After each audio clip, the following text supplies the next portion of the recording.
didn't think I'd have to be doing this for 50 years either.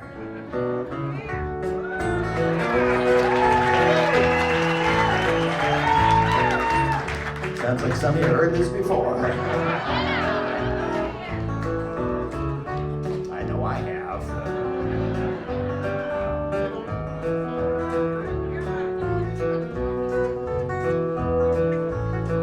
That's because this song is called Alice's Restaurant.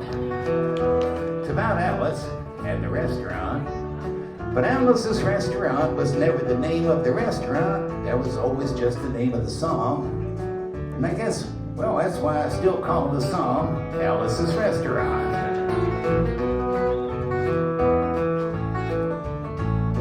You can get anything you want at Alice's Restaurant. You can get anything you want at Alice's Restaurant. Walk right in, it's around the back, just a half a mile from the railroad track. You can get anything you want at Alice's Restaurant. Well, it all started about 55 Thanksgivings ago. 55 years ago on Thanksgiving, when my friend and I decided to go up and visit Alice at the restaurant. But Alice didn't used to live in the restaurant. She used to live in the church nearby the restaurant in the bell tower with her husband Ray and Fonzie the dog. And living in the bell tower like that, they used to have a lot of room downstairs where the pews used to be. And seeing as how they took out all of the pews and having all that room, they decided that they didn't have to take out their garbage for a long time. We got up there, found the place was filled with garbage, and we decided it'd be a friendly gesture for us to take the garbage down to the town dump. So we took the half a ton of garbage, put it in the back of a red VW microbus, took shovels and rakes and implements of destruction, and headed on toward the town dump. We got there. There was a sign, a chain across the road saying, closed on Thanksgiving. We had never heard of a dump being closed on Thanksgiving before. So with tears in our eyes, we drove off into the sunset looking for another place to put the garbage, and we didn't find one. Till we come to a side road, and off of the side road, there was a 15-foot cliff, and at the bottom of the cliff, there was another pile of garbage. We decided that, well, one big pile would be better than two little ones. And rather than bring that one up, we decided to throw ours down. And that's what we did. Drove back to the church, had a Thanksgiving dinner that couldn't be beat, went to sleep and didn't get up until the next morning when we got a phone call from Officer Obie. He said, kid, we found your name on an envelope at the bottom of a half a ton of garbage. Just wanted to know if you had any information about it. And I said, yes, sir, Officer Obie. I cannot tell a lie. I put that envelope under that garbage. It was after talking to Obie for about 45 minutes over the telephone that we finally arrived at the truth of the matter.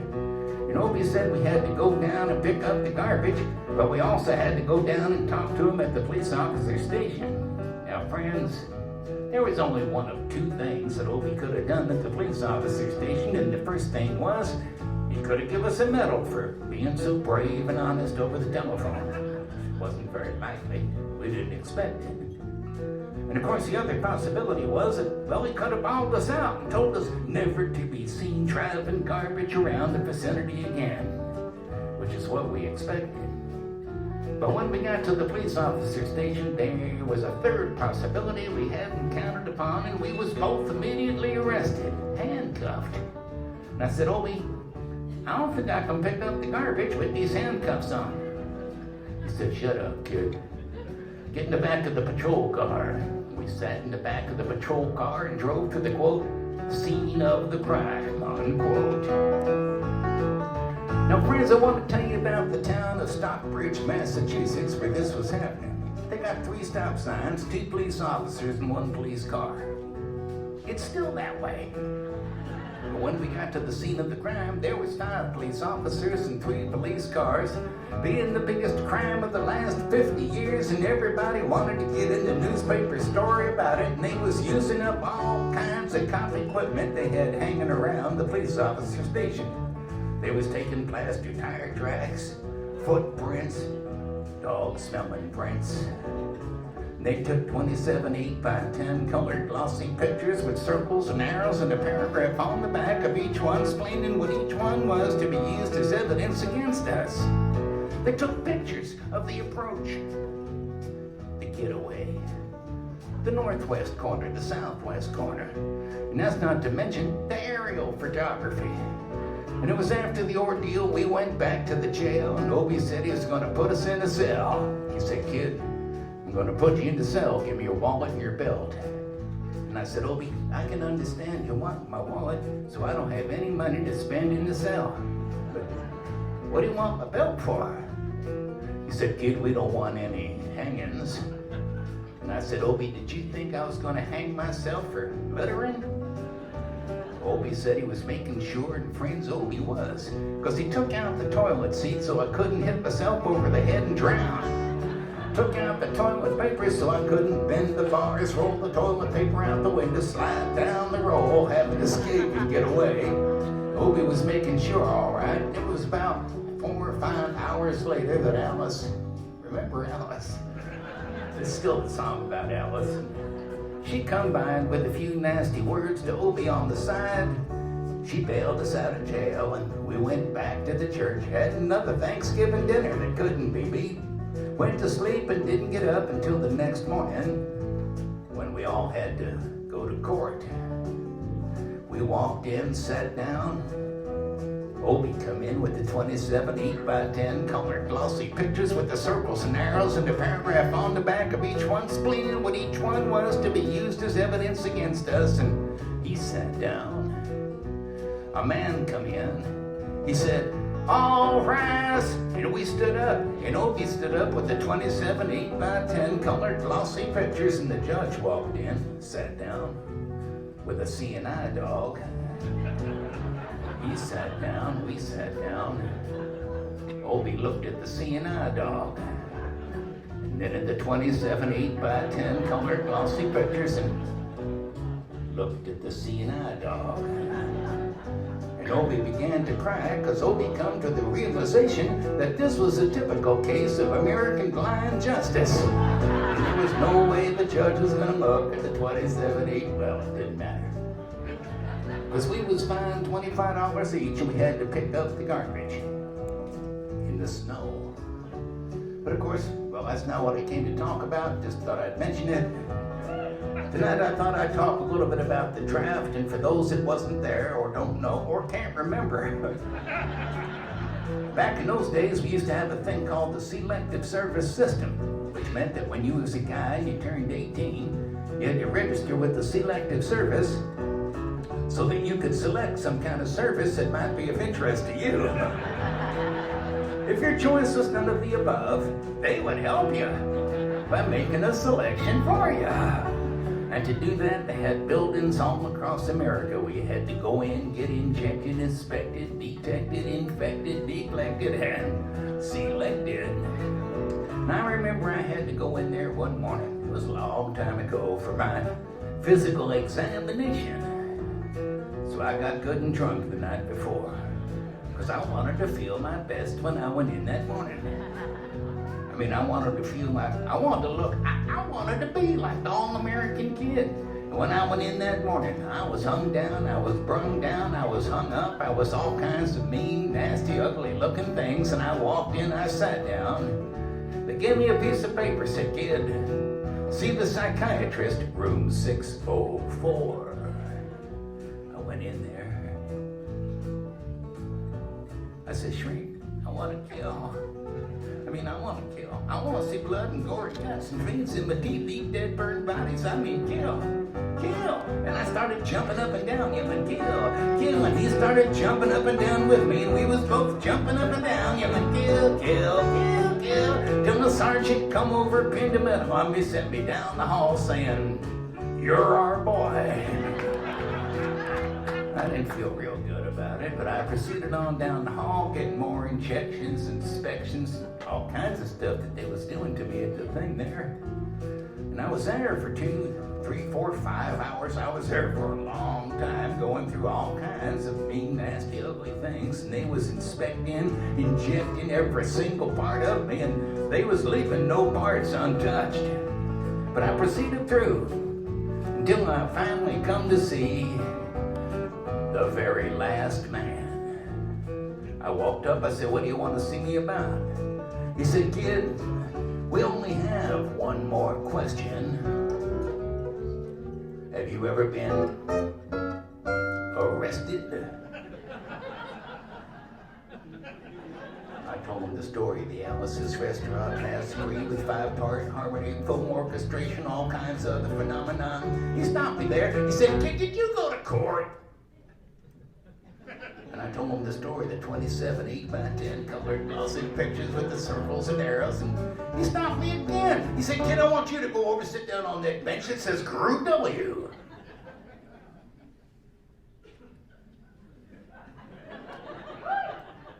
Now, kid.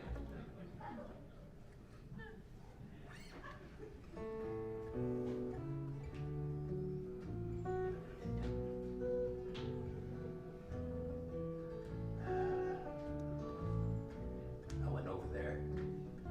Group W. Group W is where they used to put you if you might not have been moral enough to join the army after committing your special crime. There was all kinds of mean, nasty, ugly-looking people on the bench next to me. And there's mother rapers, father stabbers, father rapers. There's father rapers sitting there on the bench next to me. I mean, these was mean, nasty, ugly, horrible, crime kind of guys. And the meanest, ugliest, nastiest one, the meanest father raper of them all, was coming over to me, sat down next to me, and said, "Kid, what'd you get?" I said, "I didn't get nothing. I had to pay $25 and pick up the garbage." He said, "Kid, what was you arrested for?" I said, "Littering."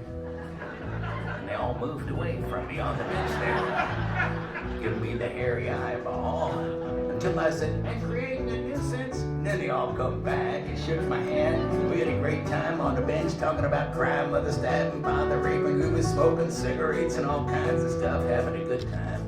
Till the sergeant come over. He had some paper in his hand. He held it up. He went like this. He said, "Get back up 47 words.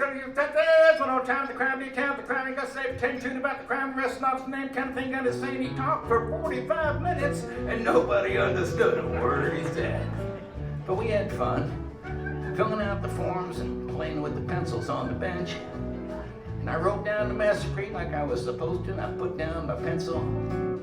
Turned over the piece of paper, and there on the other side of that piece of paper, in the middle of the other side, I mean away from everything else on the other side, underlined, capitalized, quotated, read the following words: "Kid, have you rehabilitated yourself?"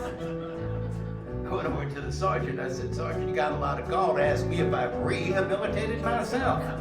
I mean, I'm sitting here on the bench. I'm sitting here on the Group W bench because you want to know if I'm moral enough to join the army, burn women, kids, houses, children, villages after being a litter bug." You say, "Kid, we don't like your kind. We're going to send your fingerprints off to Washington. And friends somewhere near here in Washington is a study in black and white of my fingerprints. They're still there. They've been there over 50 freaking years. But I'm not the only one. They've been adding to the collection recently. Not just your fingerprints, but your text messages, emails, God knows what else they got over there. So the only reason I'm singing you the song tonight is because you may know somebody in a similar collection. Even some of you could be in a collection like that. If you ever find yourself in a collection like that and you don't know what to do, there may be only one, well, there may not actually be much you can do. But there's something you can try, and that's to be wherever it is you are, as it were, stop whatever you're doing. Just take a moment and go something like this. You can get anything you want at Alice's Restaurant. Just a couple of bars of the old song. I mean, mean, imagine one person trying that these days. Probably not worth being collected. But imagine 2 of them trying to get married in parts of Kentucky or something. Or 3 or 50 out in Utah, Idaho, whatever they got going on. Or 50,000 people stopping whatever they're doing, singing a few bars of the old song. Be worth collecting then. Not only that, you get enough people singing a song like that, even the people collecting might start joining in.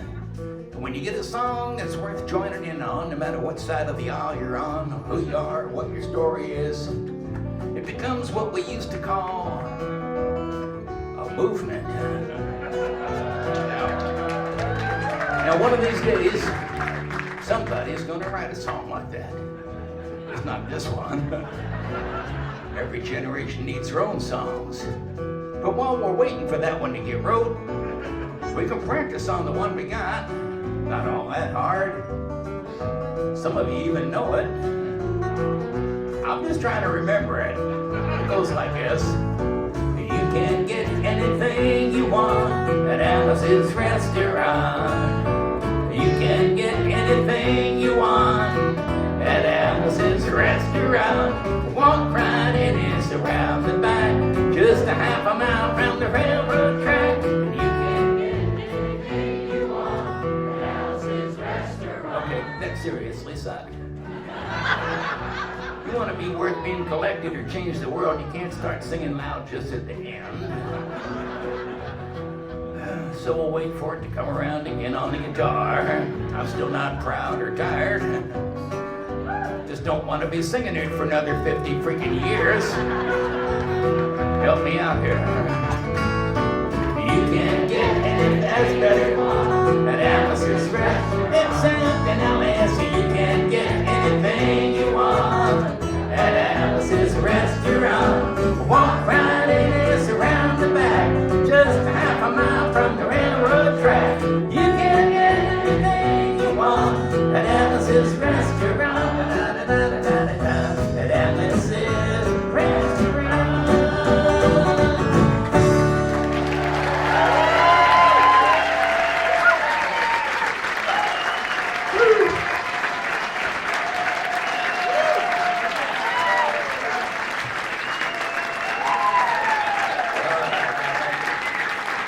I'll tell you something. If I ever would have possibly imagined that song get to be popular, I would have made it a hell of a lot shorter. Too late now. Not only that, today is Alice's birthday, and she's out there on Cape Cod. Been living there for years, and so I sent her some greetings and let her know we're going to do that song tonight, and so it's kind of fun, you know. Some of these songs, like I said, some of these songs go back a long time, and that's one of them, only because I go back a long time at this point. I remember when I was a kid playing, not this Birchmere, but the other one, and maybe the one before that, I'm not even sure, but nobody can remember it. I was talking to Carrie, you know, nobody knows. Who knows? I mean, you can't remember those times.